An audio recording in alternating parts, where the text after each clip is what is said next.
Dit was verlede donderdag die 16 Oktober.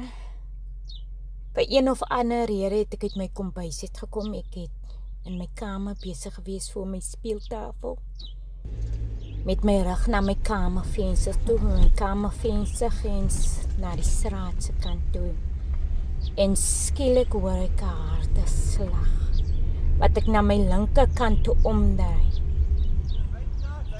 Toe sien ek net my vibrator kom oor en 'n wit double cab kom oor my vibrator.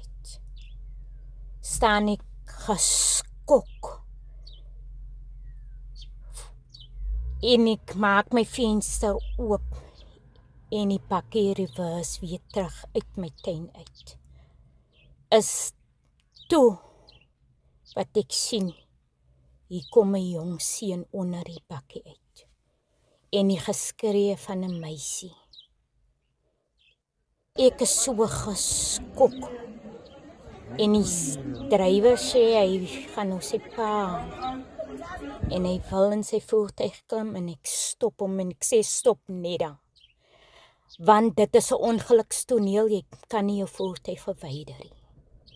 En ek weet nie waar die derde persoon vandaan kom, Charleston, maar volgens ooggetuie in die straat het hulle 3 geloop op in die straat.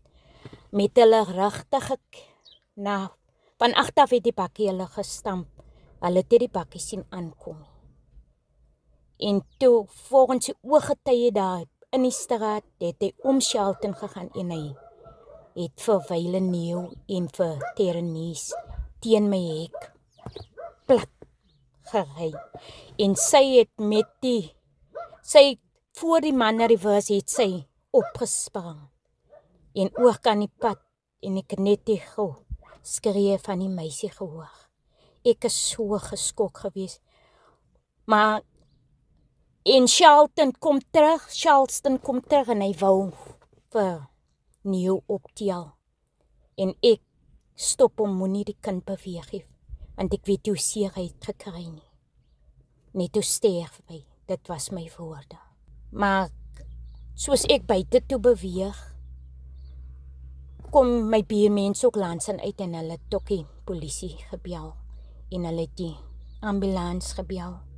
En die mense het aangestroom gekom. En die mense het in horde aangekom. En Neeu het probeer om 2 keer op te staan. Maar hy kon nie. Dit was te seer. En ek het probeer om hom kalm en wakker te hou. En ek het gesê, Siena, die ambulans is op pad. Maak oop jou oë. Haal asem. Weet julle mense wat is dit om te sien hoe stap die lewe uit 'n kind uit. Ek het by die kind bly staan. Hy kon nie praat nie. Die bloed het net uit sy mond uitgestroom. So het die polisie naderhand opgedaag. Die ambulans het 'n bietjie lank gevat. Maar hulle het ook naderhand gekom.